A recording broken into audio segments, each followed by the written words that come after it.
દેવી પાર્વતીજીએ મહાદેવને પ્રશ્ન કર્યો કે હે મહાદેવ,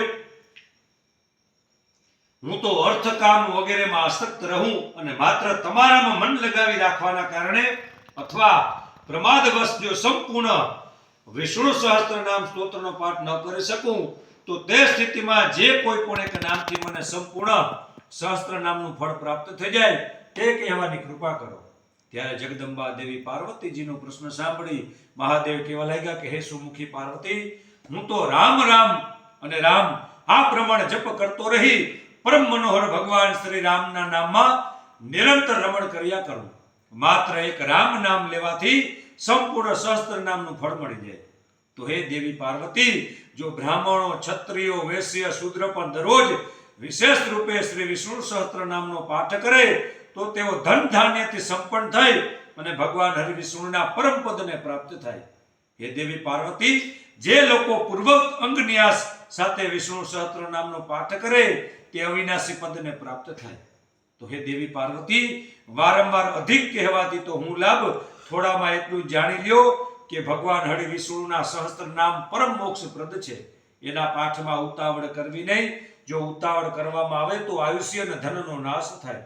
આ પૃથ્વીમાં જંબુ દ્વીપમાં જેટલા પણ તીર્થો છે તે બધા ત્યાં નિવાસ કરે.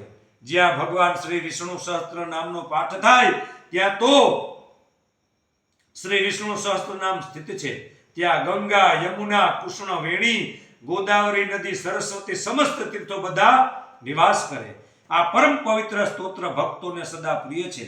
ભક્તિ ભાવ સાથેના મન ચિત્ત દ્વારા સદા સ્તોત્રનું ચિંતન કરવું જોઈએ.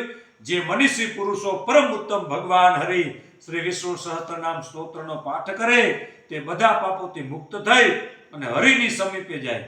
જે લોકો સૂર્યોદય સમયે આ સ્તોત્રનો પાઠ અને જપ કરે તેમનું બળ, આયુષ્ય અને લક્ષ્મીની હરે હરે દરરોજ વૃદ્ધિ થાય. એક એક નામનું ઉચ્ચારણ કરીને ભગવાન હરિને તુલસી દળ અર્પણ કરવાથી જે પૂજા સંપન્ન થાય તે તો કરોડો યજ્ઞો કરતા પણ વધારે ફળપ્રદ સમજવી જોઈએ. તો હે દેવી પાર્વતી, જે દ્વિજ રસ્તે ચાલતા ચાલતા પણ ભગવાન હરિ વિષ્ણુ સહસ્ત્ર નામનો પાઠ કરે તેમને રસ્તામાં કોઈ દોષો સ્પર્શ કરતા નથી. જે લોકો ભગવાન કેશવના આ મહાત્મ્યનું શ્રવણ કરે, સાંભળે તેઓ મનુષ્યમાં શ્રેષ્ઠ છે, પવિત્ર અને પુણ્ય સ્વરૂપ છે. આવી રીતે વિષ્ણુ સહસ્ત્ર નામનો માં જગદંબા દેવી પાર્વતી અને મહાદેવ શિવજી મહારાજનો સંવાદ નામની દિવ્ય કથાનો અધ્યાય અહીં પૂર્ણ કરીએ. પણ સમય પણ લગભગ 11:15 થયો છે. તો આજની પદ્મ પુરાણની દિવ્ય કથાને આપણે અહીં વિરામ આપશું.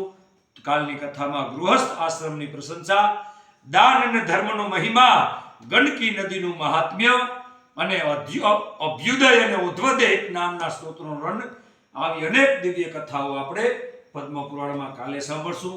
આવો 2 મિનિટ ભગવાન હરિનારાયણના ચરણોમાં 2 પુષ્પ ચડાવીએ.